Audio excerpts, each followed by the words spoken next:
세상을 바꾸는 관심 아는 척에서 시작합니다. 강원도와 원주를 이야기하는 풀뿌리 팟캐스트 원주 아는 척 2024년 11월 15일 금요일 140회 첫 번째 순서입니다. 저는 전주입니다. 저는 조국인입니다.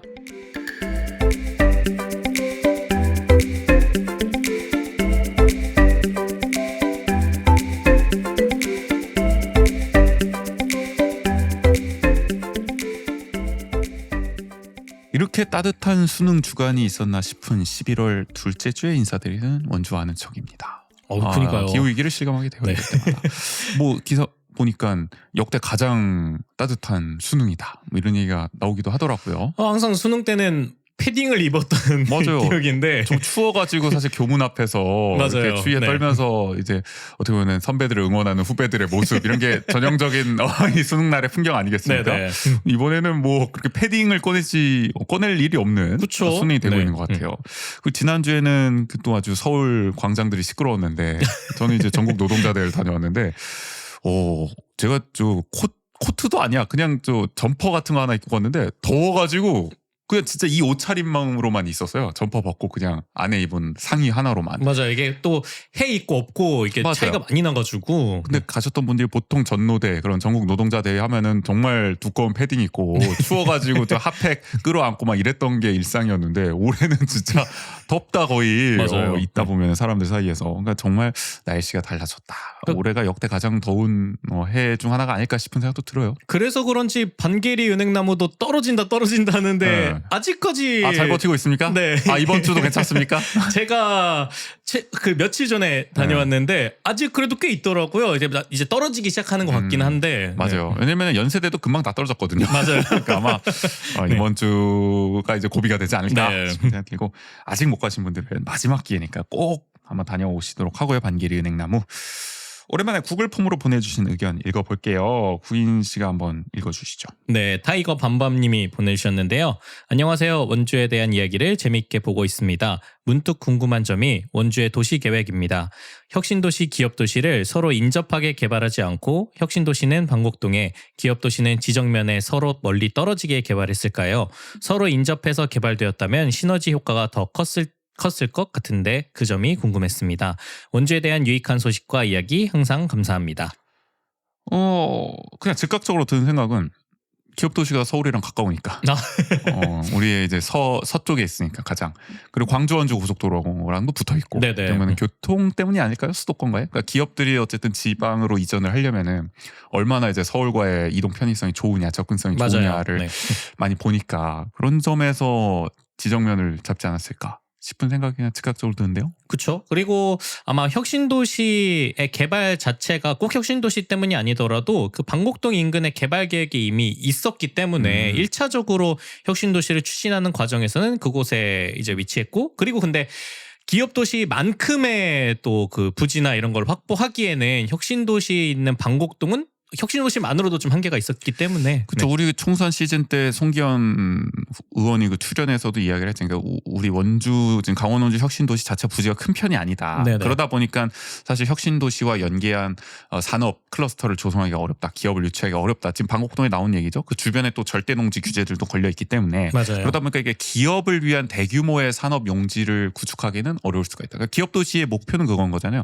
기업을 위한 대규모 용지도 확보를 하면서 또 주거 공간까지 또 정주여건까지 조성을 해야 되기 때문에 네네. 그 부지를 하기에는 반곡동은 조금 좁을 것이고 또 그 인근도 애매하단 말이야. 맞아요. 뭐 탐부로 가야 되나 우리가 또 이제 관설동 아예 밑으로 가야 되나? 그럼 또 교통의 이슈가 생기죠.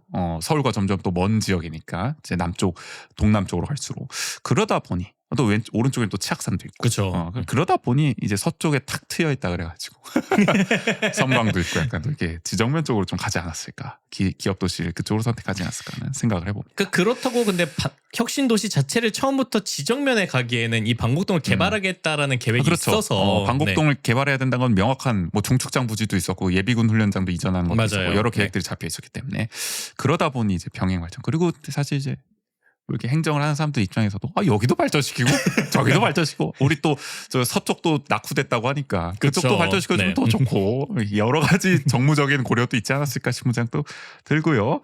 혹시 정확한 사정을 아는 분들은 마음껏 또 저희 방송에 아는 척을 보내주시면 감사하겠습니다. 어쨌든 타이거 밤밤님 감사해요.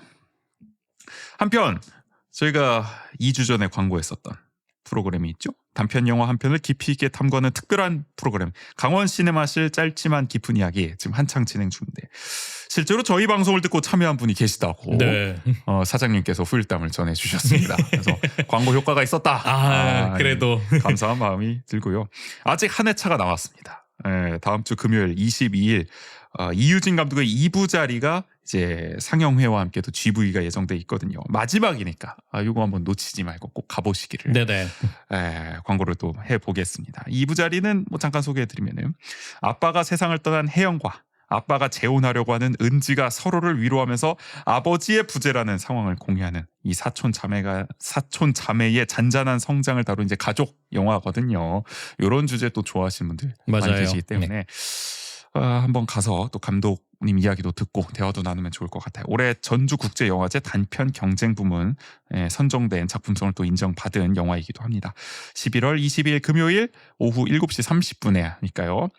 아래 영상 QR코드 나가고 있고 설명과 댓글을 통해서도 링크 남겨놓을 테니까 신청해보시면 좋을 것 같습니다.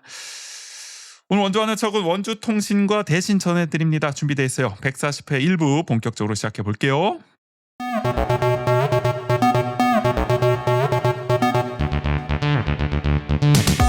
한 주간 원주의 중요한 뉴스를 논평합니다. 원주통신.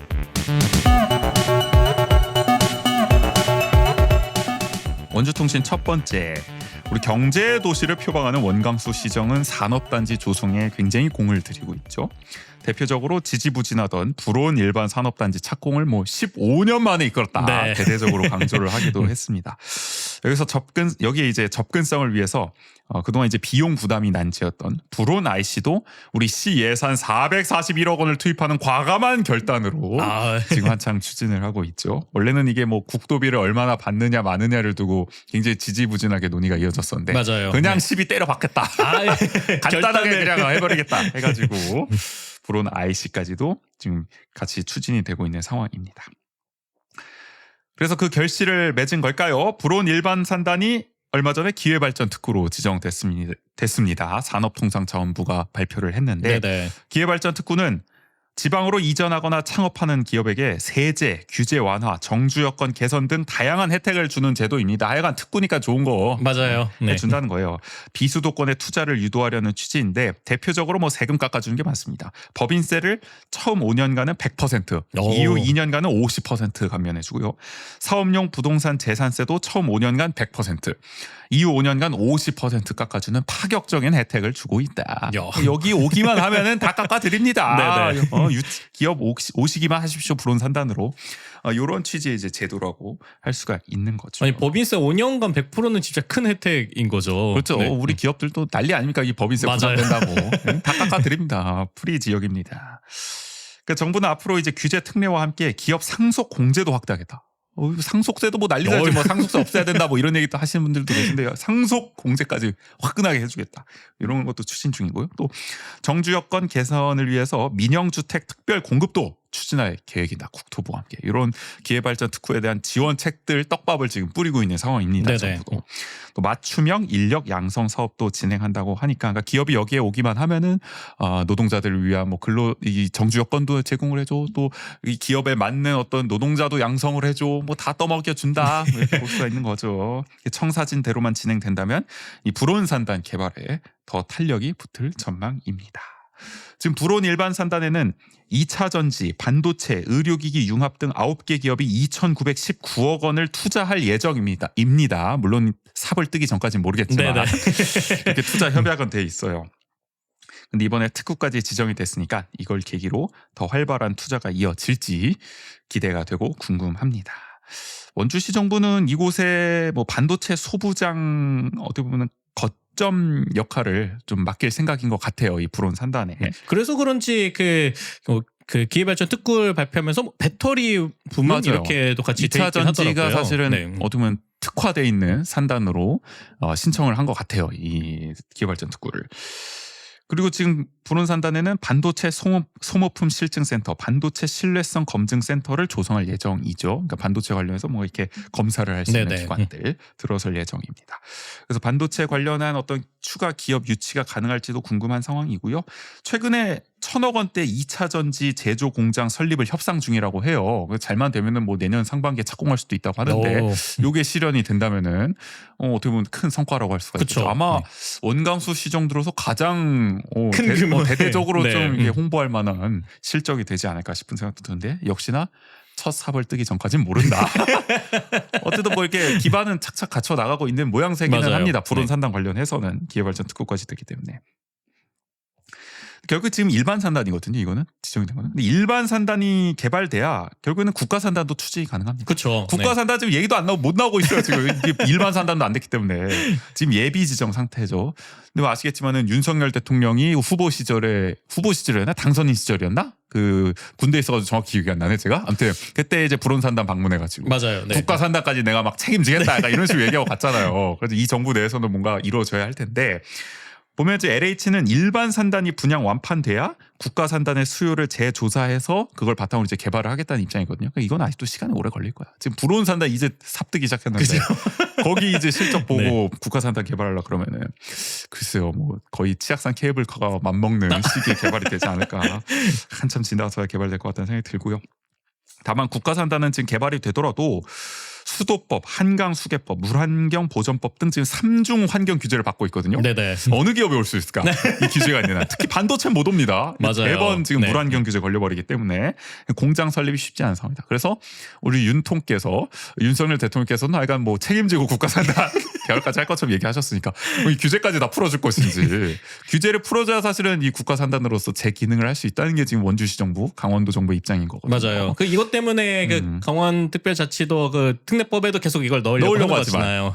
싫어하는 거지 이제 환경부는 절대 못 풀어준다. 이거는 물 관련된 거기 때문에 중요한 거기 때문에. 그래서 요거는 살짝 난항이 예상되긴 하는데 그래도 지금 상황에서 보면 일반 산단이라도 잘 풀리는 게 다행이다. 그렇죠. 네. 하여간 이렇게 하나하나 조성을 해서 결국은 궁극적으로 우리 궁극기라고 할 수 있는 삼성전자 반도체 공장까지 나아갈 수 있을 것이냐. 내가 웃긴 게 지금 삼성전자 공장 얘기는 쏙 들어갔어. 이게 제일 큰 공약이었는데 지난 선거 내내 삼성전자 얘기만 해댔는데 1번이었어요. 1번. 이거 아무도 얘기 안 해. 지금 언론들도 이거 지적을 안 하는 거야. 이거 한 번쯤 근황 점검을 해야 돼. 도대체 어떻게 되고 있는 거냐 삼성전자 반도체 공장을. 아니 그리고 뭐 반도체 클러스터 이런 타이틀도 아니고 삼성 반도체 공장이었어요. 맞아요. 타이틀 자체가. 근데 이게 우리 기억하시겠지만 첫 창기에는 부론 산단에다 짓겠다 했단 말이야. 반도체 공장. 네네. 근데 이미 물 건너갔지. 부론 산단 안 되는 겁니다. 지금 이 다른 기업들 이렇게 2차 전지로 다 그냥 빼줘버렸는데 그럼 어디다 쓸 거냐는 거야. 지금 원주에 땅이 어디냐는 거야. 이 삼성 같은 대규모 공장이 들어오면 이제 입지 자체도 지금 정하기가 상당히 쉽지 않을 거고요. 그렇죠. 그리고 아직까지 뭐 반도체 소부장 기업들에 대한 유치는 뭐 있다고 쳐도 뭐 반도체 설계, 제조, 후공정 이런 전문 기업 유치 성과는 잘 안 들리는 상황이에요. 지금 뭐 최근 기사를 보면은 기업 도시 쪽에 뭐 반도체 뭐 생산 공장이 들어올 수도 있다. 뭐 이런 얘기가 있지만 네네. 몰라요. 그것도 투자 협약이기 그쵸. 때문에 삽을 뜨기 전까지네. 그러니까 이게 답답한 지점이고요.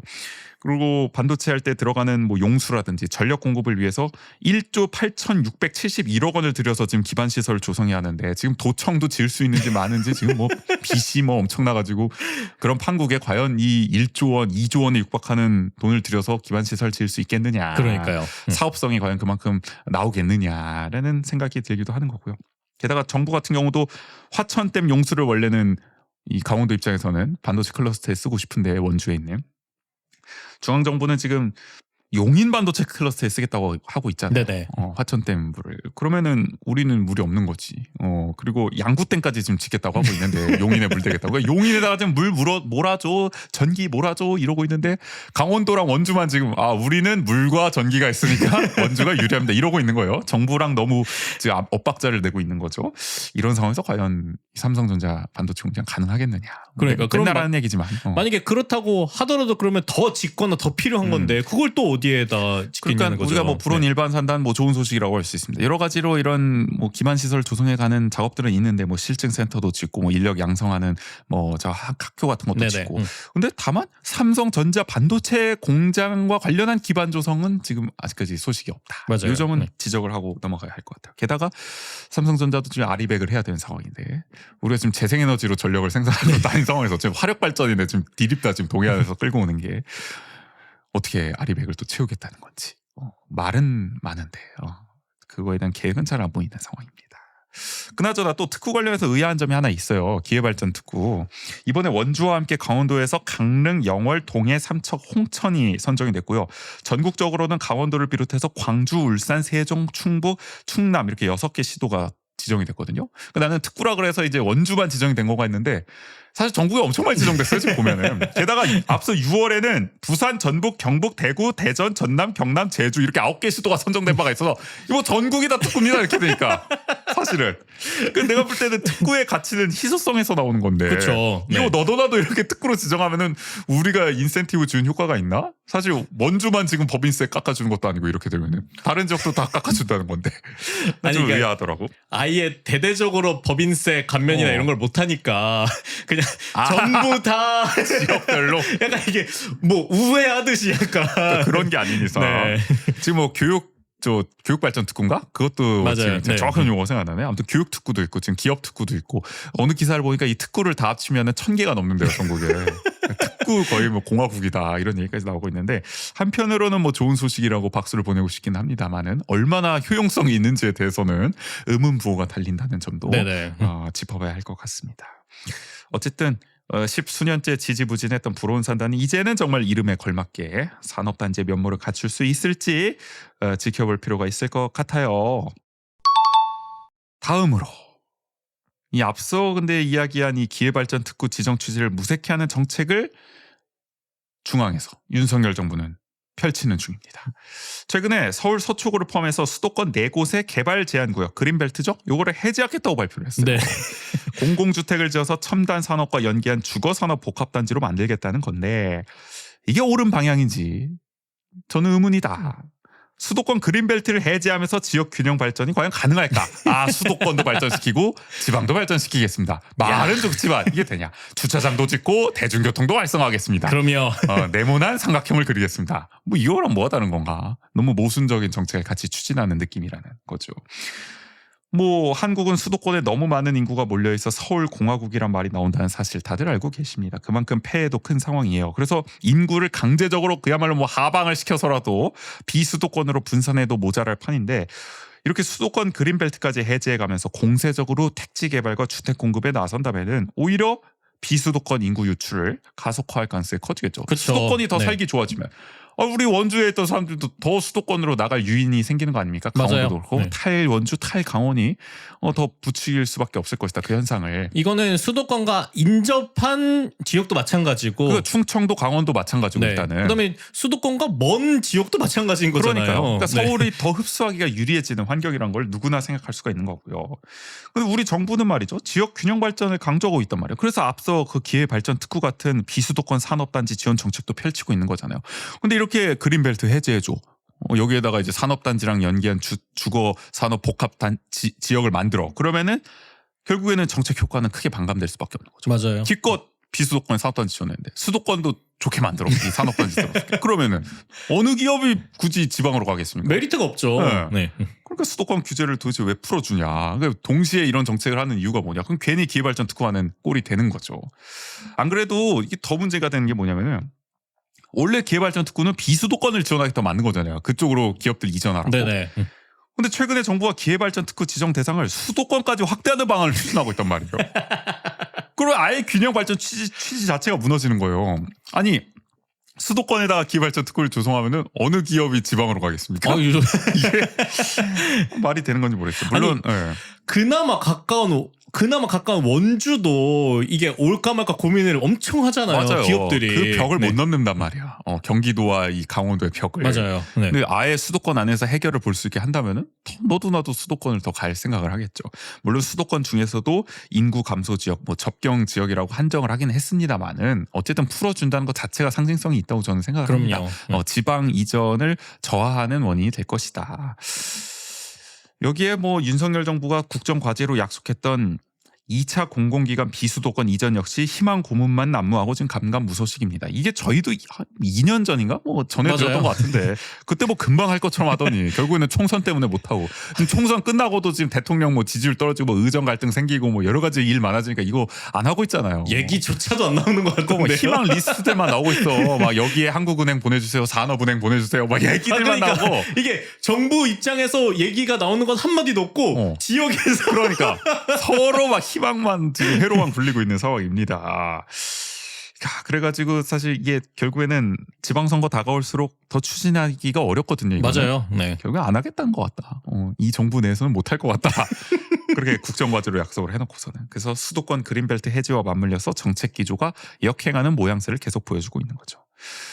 기시감이 들어요, 이거. 왜냐면 우리의 이명박 정부도 수도권 규제 완화 정책을 대대적으로 펼치지 않았겠습니까? 사실 이번에 그린벨트 해제한 것도 이명박 정부 이후 12년 만이에요. 바로 직전에 그린벨트 해제한 게 수도권 이명박 정부입니다. 그래서 그 당시에도 그런 규제 완화 정책 때문에 수도권 일극 체제를 결과적으로 강화했다는 비판이 나왔습니다. 부동산값 폭등했고 투기꾼이 성행하게 됐다라는 비판 나왔습니다. 그리고 이 당시에 김문수 도지사도 뭐 대수도론이라 그래가지고 뭐 경기도까지 수도를 거의 확장해가지고 뭐 규제도 풀어주고 이래야 된다 해가지고 그때 뭐 지방 기업이 수도권으로 이전하는 일도 벌어졌잖아요. 그쵸. 그러니까 정책 방향이 완전히 반대로 갔단 말이에요. 참여정부 때는 국토 균형 발전을 강조했었는데 이제 이명박 정부 또 김문수 도정에서는 오히려 수도권을 더 키워야 된다. 그러는 바람에 뭐 구미에 있던 LCD 공장이 파주로 이전하기도 하고 그러면서 이제 구미의 어떤 지역 경제가 흔들리기도 하는 그런 일들이 실제로 벌어졌습니다.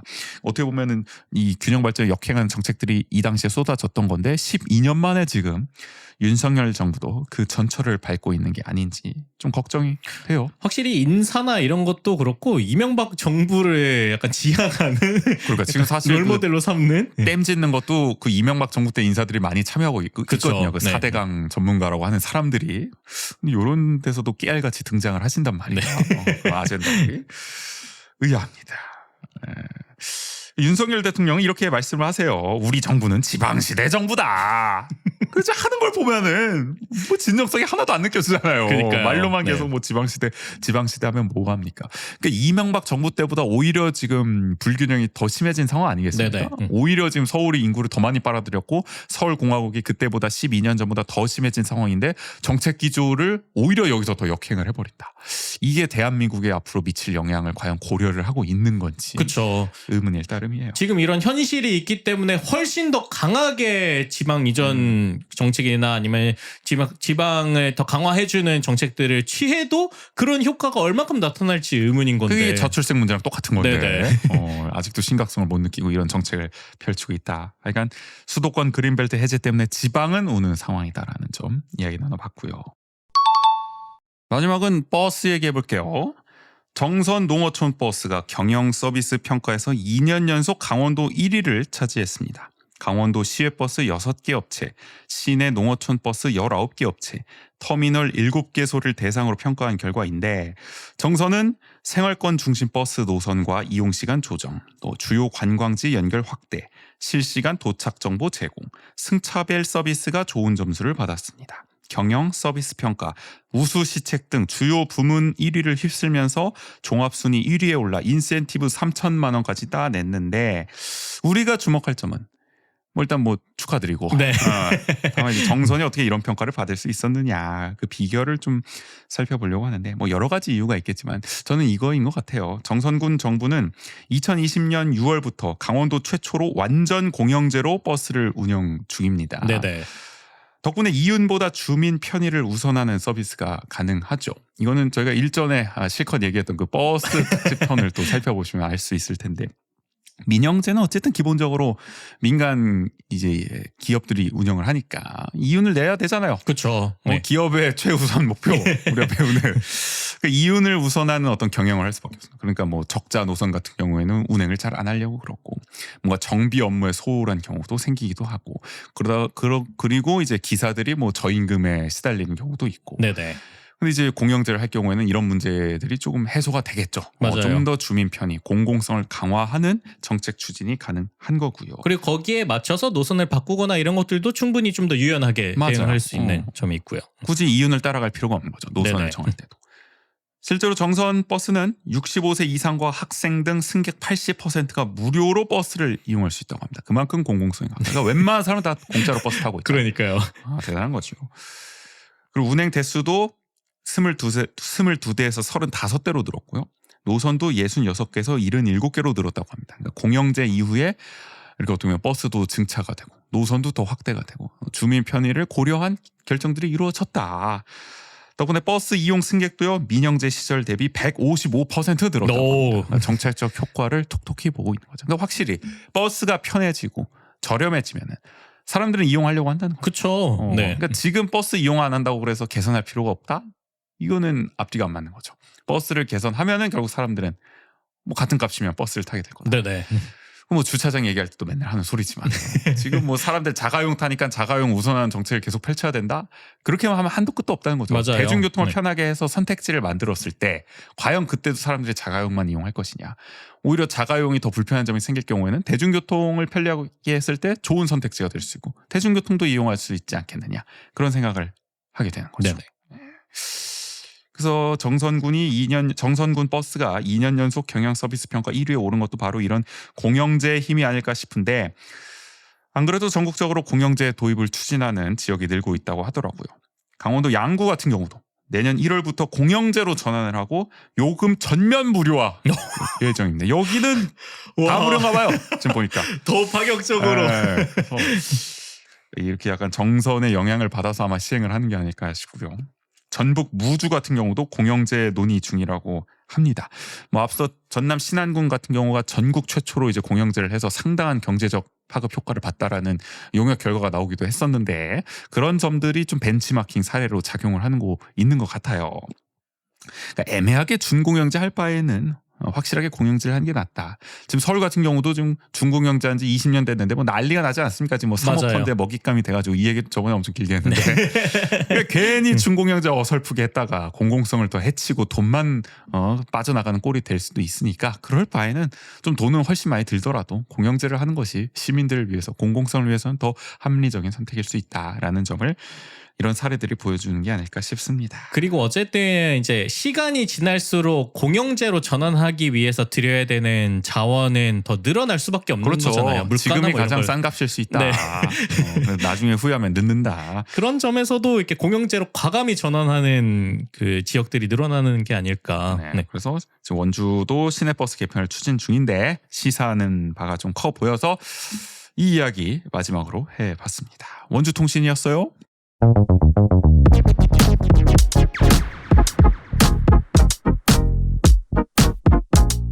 함께 알면 더 좋은 원주의 생활 정보 대신 전해드립니다.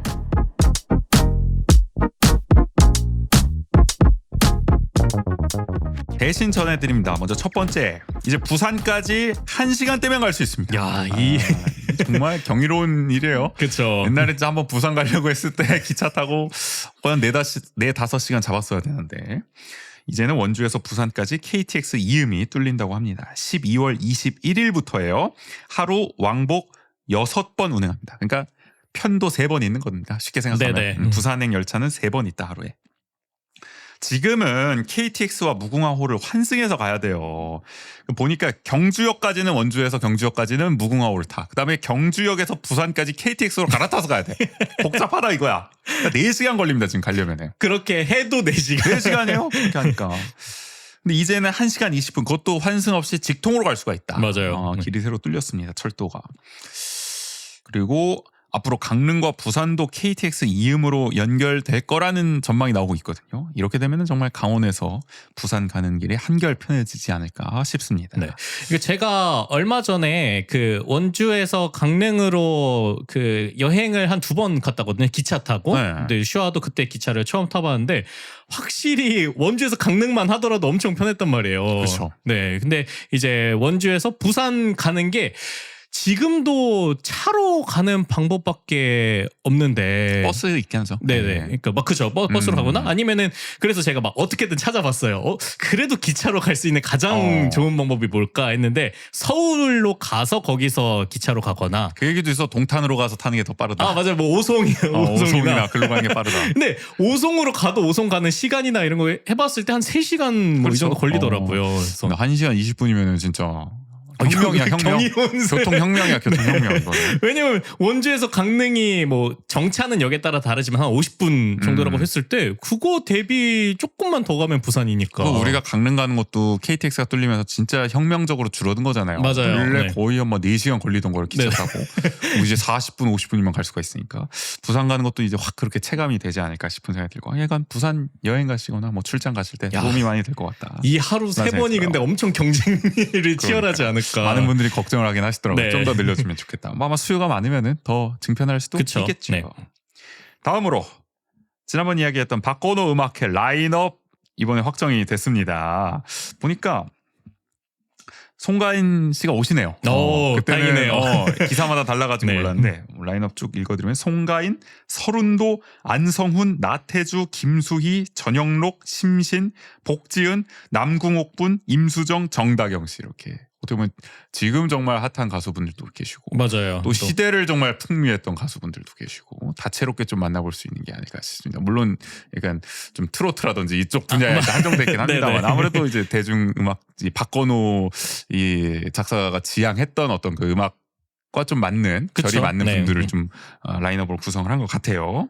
그리고 위대한 탄생 밴드도 오네요. 이 조용필 씨 밴드죠. 굉장히 네네. 유명한 맞아요. 연주 실력이. 그래서 수준 높은 정말 이 공연을. 공연을 볼 수 있을 것 같다라는 생각이 듭니다. 그리고 그때는 공연 시간이 정확하게 안 나왔었는데 오후 6시 30분이라고 이 정보도 올라왔네요. 맞습니다. 네. 일시를 다시 한번 정리해드리면 이번 달 29일 금요일 오후 6시 30분 치악체육관에서 합니다. 원주 시민은 무료라고 하거든요. 네, 그래서 한번 가보시면 좋을 것 같습니다. 연말에 또 이런 음악회 듣는 게 그쵸. 네. 또 매력 아니겠습니까? 연말. 마지막으로 이번 주에 수능 보느라 수험생분들 고생 많으셨는데 제 주변 사실 이제 수험생분들 안 계시죠. 이제는 너무 멀어져 버렸습니다. 네네.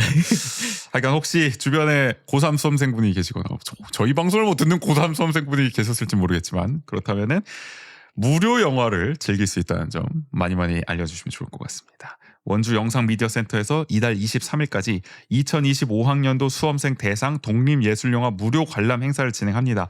수험표를 들고 센터에 방문하면 볼 수 있다고 합니다. 참고로 이 영상미디어센터는 저 보건소 건물에 있죠. 네네. 지하상가 사거리 일산동. 확실히 이게 수능을 치고 나서는 우리 지역이라든지 아니면 우리 지역 외에도 이 수험표로 맞아요. 뭔가 혜택을 누릴 수 있는 것들을 찾아보게 되거든요. 네. 그중 하나가 바로 이 영화 관람이다.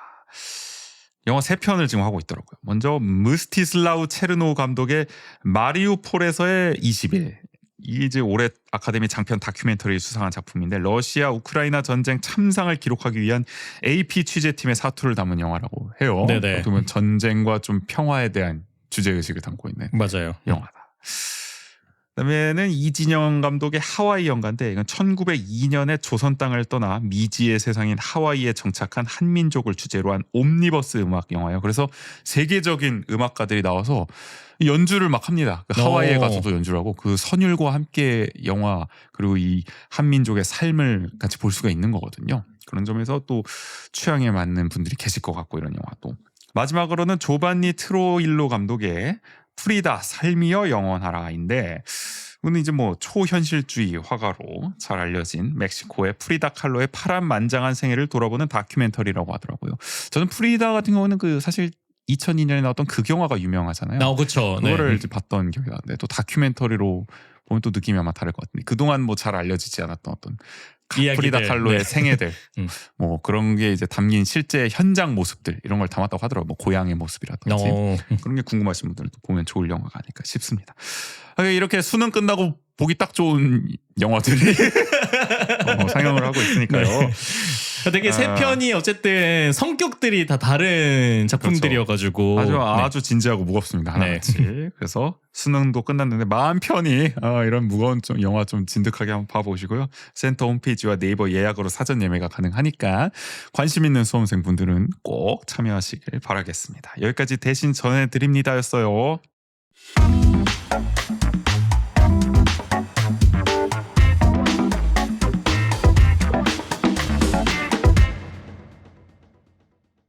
내일은 우리 원주 DB 긴급 점검 들어갑니다. 우승 후보가 시즌 초반 흔들리고 있어요. 한때 6연패에 빠지기도 하면서 1라운드를 지금 공동 최하위로 마감했는데 도대체 무엇이 문제인지 극각 공놀이에서 살펴보도록 하겠습니다. 여러분도 DB에 대해서 할 말 있으면 많이 저희에게 보내주세요. 네, 언제나 그렇듯 원주하는 척에선 여러분의 이야기를 받고 있습니다. 방송을 들은 후기, 원주에서 살면서 겪은 소소한 에피소드, 요즘 고민 등 어떤 이야기든 좋습니다.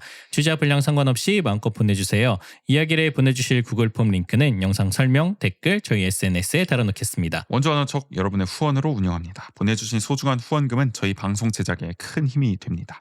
유튜브는 아래 자막으로 나가고 있고요. 에피소드 설명, 댓글, SNS에 관련 사항 안내해두겠습니다. 후원하고 메시지도 남겨주세요. 원주하는 척은 유튜브, 스포티파이, 팟빵, 네이버 오디오 클립, 플로에서 감상할 수 있습니다. 취향에 맞게 플랫폼에서 골라 들으실 수 있고요. 매일매일 강원도와 원주 이야기를 올리는 인스타그램, 페이스북 계정도 운영 중입니다. 지역이 어떻게 돌아가고 있는지 궁금하시다면 팔로우 부탁드릴게요. 그러면 오늘 140회 1부는 여기서 마무리하겠습니다. 지금까지 진행의 정우재, 조우긴이었습니다. 모두 안녕.